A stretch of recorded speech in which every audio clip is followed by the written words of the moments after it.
कुंकूमधली जानकी आठवतेय? होय, तीच, जिने आपल्या अभिनयाने लोकांचं लक्ष वेधलं. जानकी या व्यक्तिरेखेला पुरेपूर न्याय देणारी मृण्मयी देशपांडे मूळची पुण्याची.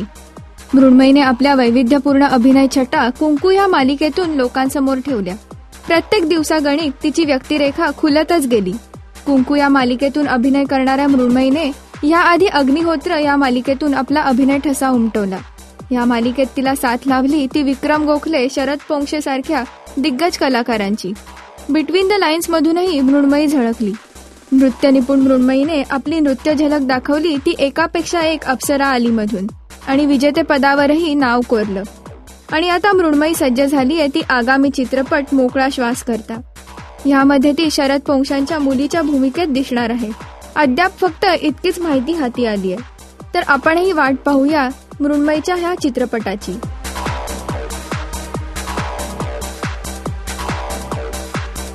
राजश्री.com करिता अदिती बेडेकर.